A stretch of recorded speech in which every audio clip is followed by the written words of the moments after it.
Hi clinicians, my name is Julie Greenwood and I work at Gaia Recruitment. I'm going to talk to you a little bit about functional assessing. So here's a role where you'll be working 9 to 5, Monday to Friday, which always sounds lovely. It's a role where you'll be completely looked after by other members of your team. You will have all your appointments booked for you. It sounds heavenly, doesn't it? It's a role where your clinical curiosity, your experience and your knowledge can all merge and you can use your skills in a totally different way that is completely hands-off. This role is for clinicians such as registered nurses that can be general, mental health or learning disabilities. Unfortunately, no paediatric nurses and no midwives currently. I'm sorry about that. And also for physiotherapists, occupational therapists, pharmacists for some of our assessments, and paramedics. There are two different types of assessments that you can do currently. That's PIP, Personal Independence Payments, and Work Capability Assessments. They both use the functional model of medicine. And if you are interested in learning a little bit more about functional assessing, then the Society of Occupational Medicine will tell you a lot more about that.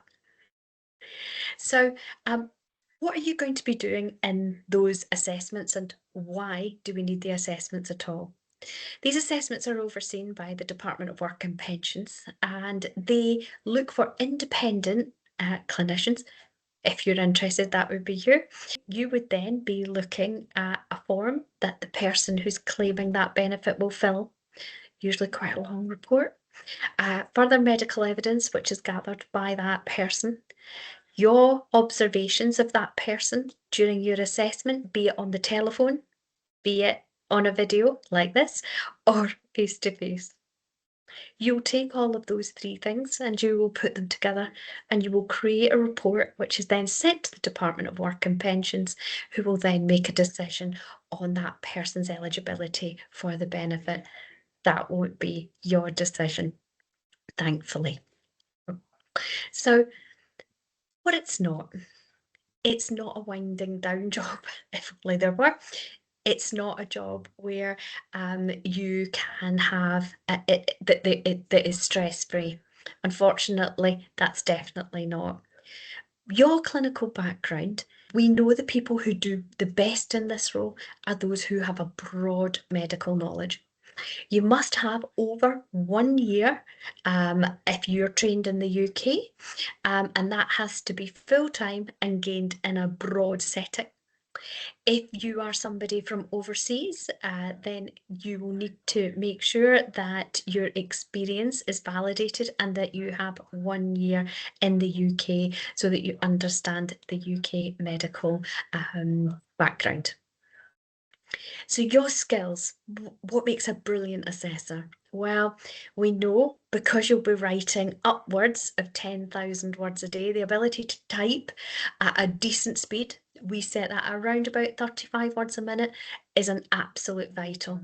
To be able to take notes while somebody is talking is incredibly important, and the ability to look at software and be comfortable with doing that.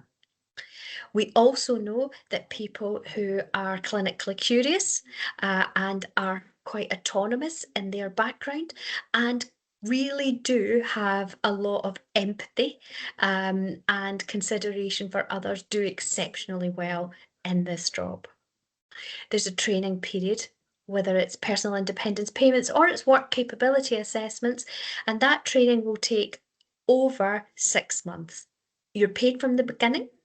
And we say that it's like doing an additional module at university. You will be earning and learning at the same time.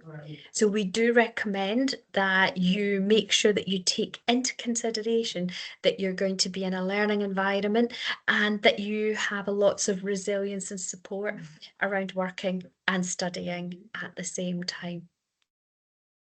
So what do we think are the next steps? So If this sounds like a role where you're highly organised, you're good at IT, you're clinically curious, you have a broad knowledge, and you really want to take your clinical experience and clinical background into a different setting, then this is an excellent role for you. So our next steps would be that you come back to us at Gaia. We'd love that. And what we would ask is that we can then take you through in detail the specific company that you'd be working for, the specific salary, and each of them has something slightly different in how they do their training. Ultimately, at the end of your training, you become an approved functional assessor. You are somebody who will then get a letter from the Secretary of State, and you'll be on an approved assessor list. And we know that your career can go in many different ways once you have undertaken your basic training. We would love to hear more from you. So our email is hello@Gaia Recruitment. And we would love you to get in touch with us, and we would be delighted to take you through the process. Thanks for now.